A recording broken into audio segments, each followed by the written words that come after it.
And we're coming to you live for the Built Ford Tough Studio. Boomer Esiason, Gregg, Giannotti. It's Boomer and Gio on the Fan. Simulcast across the country on CBS Sports Network. And wherever you are in the free Odyssey app, good Monday morning. Hope you had a wonderful Thanksgiving. We are back at it. It is December. It is cold. We got two football teams losing again, and that's what we are used to on these Monday mornings. But, I mean, let's just get to the end of the season with these two teams at this point. Come on. I mean, really, is there anything left to say about the Jets and the Giants? If there is, we'll find a way to do it here on WFAN over and over again. But the only thing that really came out of that game yesterday for me with Aaron Rodgers is Jeff Ulbrich saying not committing to Aaron Rodgers being the starting quarterback going forward. So at this point, why not? Fire the GM, fire the coach, bench him. Doesn't really matter. Have him keep playing. Doesn't really matter. Because this whole thing's going to look real different next year. We did have some really fun, exciting football yesterday. The Steelers and the Bengals. You saw the Bills go off. You saw the Philadelphia Eagles look like one of the best teams in the NFL going into Baltimore and doing what they were doing. So there are some good teams out there playing. The Minnesota Vikings are 10-2. So we'll talk about all of it this morning. The Mets made a signing as well. Good morning, Boomer. How are you? Yeah, good morning, Jay. I'm doing well, man. Well rested, and it was a nice, long weekend, which I think we both enjoyed. But I will say this. The NFL fired another coach, Matt Eberflus of the Chicago Bears. That will be a job that a lot of people are going to want. And it really is amazing to me just how many of these coaches just don't understand situational timeouts in football and the way that their team is reacting. And I know I can't speak for Bear fans, but I hear just like what you hear about all the fans out there, and that is that they have very little patience. And Matt Eberflus has had 4 years, and there were just too many things happening at the end of the games for them to put up with, yet another mistake-prone final 2 minutes of a game for the Bears. Yeah, and that was a mistake not firing at the end of last year. I remember we talked about this because if you have a guy who's basically got the guillotine over his head coming into this year like Matt Eberflus did and a number one overall draft pick and things don't work out in that first year, then you're firing him. And now on top of it, you already have an offensive coordinator that's been fired. So you're going to have Caleb Williams with 3 offensive coordinators in the span of 1 football season, basically, before he takes the field next year. That's how you screw up a quarterback. We've seen it here 50 times. Well, they decided to give the interim tag to the offensive coordinator that has actually gotten a lot out of Caleb Williams over the last 2 games. He's not getting the job. Well, though. I know he's not getting the job. It's probably going to be Cliff Kingsbury, I would think, will have the inside track of that job. And if not him,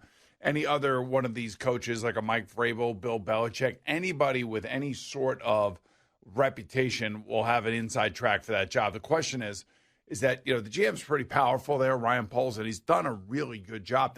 They have a good team. And, it's going to be very interesting to see who he would want as the coach, because I don't suspect that they're going to get rid of Ryan Poles. He's done a good job of manipulating the draft over the last couple of years and free agency and trying to do the right thing to build around a young quarterback. So I also don't think that he is going to want like some dynamic personality in that building. It really is amazing that Cliff Kingsbury, and we fall in love with these coordinators so much, especially the offensive guys. And Cliff Kingsbury, as an offensive coordinator now with Jaden Daniels, who has been, he had a couple of, bad games. Yesterday he was amazing again. So now he's got Jaden Daniels. The Commanders have turned it around, and now he's a hot commodity again because he worked with Caleb Williams. But everybody forgets that Cliff Kingsbury in Arizona used to get off to these good starts. Then he collapsed every single year. And then that last year he was there, they had the Hard Knocks in season, and everybody was crushing that building. He had lost the locker room. He was a joke. And then he goes immediately after he gets fired and posts pictures of him and his girlfriend with her butt cheeks out on a vacation. And everybody's like, look at Cliff Kingsbury. A guy never cared about anything. And now all of a sudden he's back in with Jaden Daniels, and now he's going to get hired as a head coach again. Hey, that's the way it works, man. That's the flavor of the month. And it's recency bias, if you would ask me. But I'm not saying he's not worth it. I think he would be a smart choice for the Bears. So much more so for the Bears than the Jets, I can tell you that. But there's or so the much Giants, for that matter. And I know there's just so, and maybe Cliff Kingsbury the second time around will do it. He's been a head coach in a bunch of places. There's so much more than just the X's and O's with the offense. And if you made him an assistant head coach, and brought him in to run the offense and then had somebody else there, like a Vrabel, would that work with those two type of personalities? I don't know, but I'd be looking to do something like that. I just don't know if I want to. Yeah, but he's not going to leave Washington to become like an assistant head coach. Unless you pay him a whole bunch and then he gets to work with Caleb Williams again. I don't know. I mean, I think he's. Is anybody else going to hire him? I would just say the odds-on favorite out there, just simply because of his relationship with Caleb. That's what I would think, and I could also see. If Caleb continues to play well under this current offense now, this current iteration, I could also see maybe keeping that guy and keeping half of your staff and trying to build around it. But that doesn't work, right? But see, what happens is when you start firing coaches and firing GMs, just as the Jets are finding out right now, there is a level of dysfunction that it's almost impossible to overcome. It's after scoring 3 times yesterday. The Jets had 8 series where they didn't score again. Mm-hmm. And I have to tell you, Leonard Williams probably had maybe his best game ever. And that interception that he got and that run back was remarkable for a man that big. Yeah, well, it was the longest in NFL history by a defensive lineman. So, yeah, I mean, you've never seen anything like that before. He didn't look like a defensive lineman running. He was flying. I mean, I don't know. I mean, how does he not get caught by somebody on that offense? Does he not? Is that business decision time again? No, I think that you're talking about a wide receiver. Or a running back, or I don't know, tight end, or anybody who's not 350 pounds. If Aaron Rodgers looks the other way instead of tries to hit Garrett Wilson, he's trying to hit Garrett Wilson. Yeah, if he looks the other way, Tyler Conklin is wide open.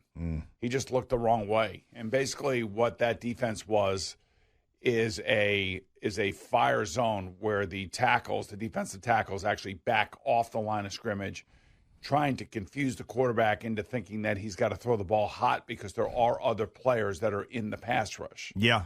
And he could have won either way, either side. And, of course, I can understand why you'd want to throw it to Garrett Wilson because the previous play, you had him wide open on a slant and go, and you overthrew him.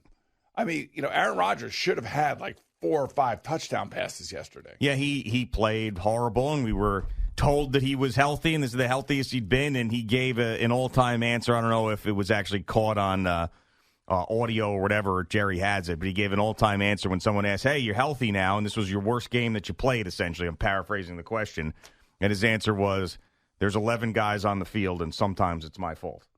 That was his answer, which is the most Aaron Rodgers answer of all time, isn't it? There's 11 guys, which is basically, as you say all the time, it's his nuanced way of saying that everybody else is at fault but him. There's 11 guys on the field, and sometimes it's my fault. What he is implying is, on that particular thing, that wasn't my fault because this and this guy on the red line and yada, yada, yada, go away. Unfortunately for him, that was, Green Bay had enough of that. You know what I mean? Like Green Bay had heard that, had seen that, had felt that, and I think they were somewhat quietly, laughing that you have no idea what you're getting yourself into until you get into it. Right. And now they're into it, and unfortunately things have not gone well for him or the Jets, and this is what you get. Yeah, and it's easy to deal with when you're winning 2 MVPs back-to-back in 20 and 21, and then you end up having a season. It was a down season that they missed the playoffs in 23, and he's doing all of that stuff. And then he was gone. And then he came here, and he got hurt, and now he's been awful since he's come back. And there's really no other excuse. I mean, and if you see, I mean, it's no surprise that when a veteran quarterback has a massive injury and they come back in that next season that they're struggling. See Kirk Cousins. Kirk Cousins doesn't look anything like he did the last couple of years in Minnesota prior to that injury. He had some moments, though, this year. He's played well in some games this year. Yesterday was an absolute disaster. He got off to a really bad start, though, too. He did, off of the injury. There was probably about 4 or 5 weeks in there where he played really, really well, and now all of a sudden it's gone back to where he was at the beginning of the season. So that's why, there's all this talk about Michael Penix down there now. And if it's not this year, Michael Penix will take over next year. I think that's pretty much a given. But for Aaron Rodgers and the New York Jets, I don't know if they continue to lose like this. There's no way that you think you can bring him back here. Oh, well, he's definitely not coming back. There's no way. He can't. It's done. He's just, if he really is healthy, like he's saying that he's healthy, and I know that we don't necessarily totally believe that, then you just can't. It's done. It's over. I This whole thing. actually thought I saw him moving around better yesterday than I had in the previous 3 or 4 games. Sure, but, I mean, he's off a bye. He had some time, so he healed up a little bit. But, I mean, it's over, and it should be over now. I mean, I don't, and then if, of course, and when Ulbrich says what he says after the game, when he's asked about, are you thinking about making a quarterback change, he said, not as of today, which is, of course, leaving the door open, and everybody goes running and grabbing their pens and their laptops and freaking out. But nobody should really even care at this point because this team is dead and they're a bunch of losers and they can't even win a game when they're about to go up 28-7. I mean, I stand by this is the biggest group of losers I've ever seen in any pro sport ever.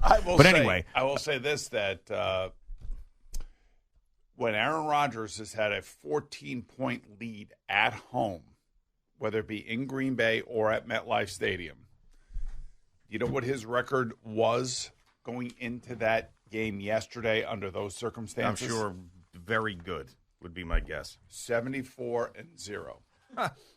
Right. And then he got jetted. Right. Welcome to the Jets. Welcome to the Jets. That's right. Yeah.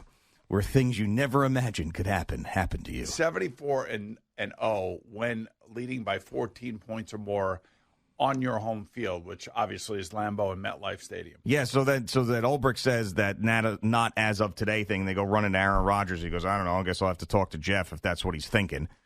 So now, but of course it's one of those classic things. So he didn't say he was going to sit him.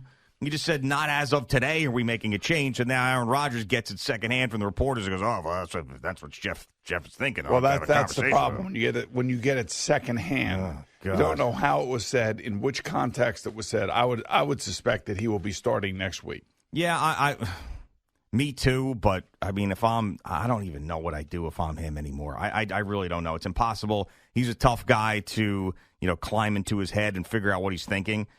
But, I mean, this is just so bad, and it's not getting any better. It's like you keep saying he can't go out like this. He can't go out like this. Well, he's going out like this. And it's just getting worse and worse. And I don't even know. I mean, you'd think you could look at the schedule and say, oh, I mean, maybe there's a game or two you could win in there to make him feel better about this thing as he goes off into retirement. I mean, I don't think they could beat anybody. I think the good news is that at least Leonard Williams justified his first-round draft choice.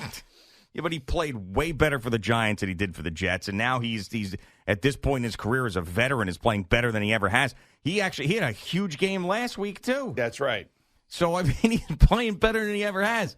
So now you get Geno Smith and Leonard Williams and Sam Darnold. Sam Darnold. I saw the Adam Shine tweet also that Al referenced to the warm-up show where Shine tweeted out that it's the first time since 1998 that a team has lost to 2 quarterbacks they drafted in the same season. Yeah, the Chargers were the last ones who had done that. Oh, my goodness. Yep. I mean, it's that embarrassing. It's just all coming up Jet-esque, well, yeah. Essentially, is what's going on here. I mean, but it's and you could also throw the Giants in there, too, because everybody – so, like, it was the Giants who traded Leonard Williams to the Seahawks, so you could put Leonard Williams in that same thing. Xavier McKinney is having an all-time year. Saquon Barkley might win the MVP. I mean, it's just every guy. I think this would be I would say right now, if Lamar and Baltimore would have won yesterday, I would have said Lamar would be in the lead. Yeah. I kind of feel like Josh Allen is in the lead right now. Well, yeah, after last night and an incredible play and another big win, and 49ers are in trouble, man. I don't think they're going anywhere this year, losing Christian McCaffrey again. But yeah, I mean, it is just it's insane when you leave this place. Like the image that I could think of, you ever see what like people are working around like highly toxic stuff? And then they're in these suits, and then when they leave whatever that area is, the highly toxic stuff, they spray them down. Yes. It's like that's what happens when you leave the Jets and Giants. You just get sprayed down, you're clean, all the sludge gets off you, and you're reborn somewhere else. What is it about both these teams that you leave here and you're good, but when you're here, you stink? What is it? It's really. Well, you're good somewhere else, and you come here and you stink. It's more apt to be the football teams than the other teams.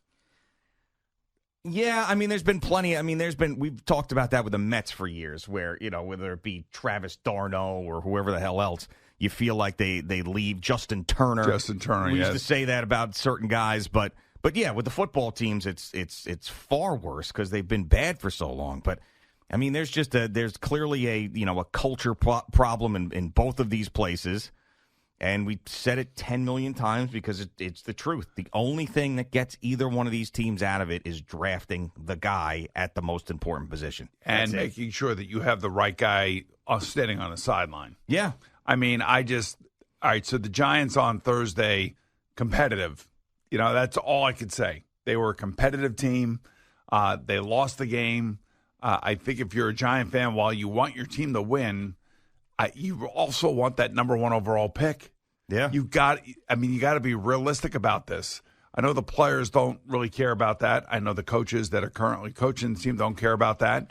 The coaches currently coaching the team, unless they have been given some sort of edict by the owner, are coaching for their lives. And the GM is GMing for his life, with the Giants. I mean, they don't want to go out embarrassing. No.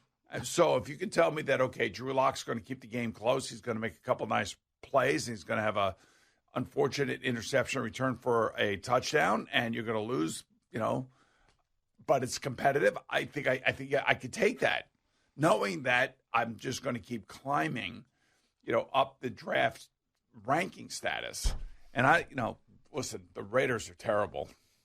Yeah, they're really bad. Well, the Jaguars actually had some fight yesterday. They were getting killed, and then the reason they had some fight and came back is because of what happened in that game.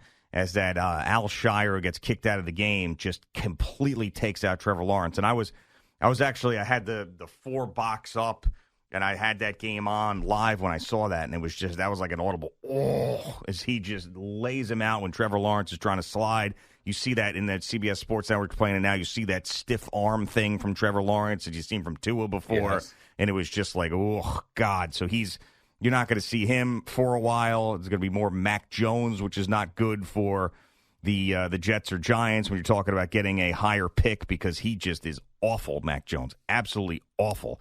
But they did get back into that game a little bit. But, yeah, I mean, that was so that's what you got to compete with when you're talking about. Who knows if you're even going to draft the guy either. I mean, you can build teams other ways. But the thing is, like the Jets and Giants, I don't believe that they can do that. Like the thing that, I'll give you an example. What's going on with the Vikings now can't happen here. It can't. Meaning that they found a coordinator who came in and is 30-16 as a head coach, who was their second choice after Jim Harbaugh, and they get Sam Darnold, a scrap heap guy, and he's already got 10 straight games this year, 10 games this year where he's got 100 quarterback rating or better. That can't happen here. It can happen in a place like that. It can't happen here. It can't. Well, do you know why? I mean, you're so because emphatic about it. It's just this place. It's the culture, it's the stadium, it's the fans, it's us, it's Pat Leonard, it's Rich Cimini. It's just like this. Everybody's just on you for the second you get here. Yes. And there's just pressure, and people and people say, well, you could be a star anywhere. Okay, you can be a star anywhere today with social media. But there still is something different about coming here, especially with 2 different reasons. One, the Giants have a standard of winning and multiple Lombardis, and there's pressure there with the New York Giants. And also the Jets, it's like, God, you could be the guy who turns the Jets around. Like, that could be amazing. So you've got those pressures. Then you got the media. Then everything is covered like crazy. And then, in these other places, they actually, there's just not as much criticism. I spent 5 years in Pittsburgh. The Steelers were not good every single year that I was there. And they'd criticize it, but it wouldn't be like the way we do here. Yeah, I know that. Same thing. The Post-Gazette's not slamming the hell out of people every single day. I felt that way both in Arizona and Cincinnati. They cover it. They're passionate about their team. But, yeah, there's more voices here. There's more agita here. Yeah. There's more negativity here. And, as a player, or a coach, when I always first meet a new player that comes to town or a new coach that comes to town, I said, man, you got to buckle up, man. You got to buckle up, and you just got to be able to stay away from all the negativity because there's going to be somewhere along the line, there's going to be some negativity. And, case in point, the Mets this year, there was literally 3 months of nothing but negativity. Yeah. No, I mean, you go April, May, and June was just awful. and then all of a sudden, they caught fire, they turned it around, and then you see the other side of it.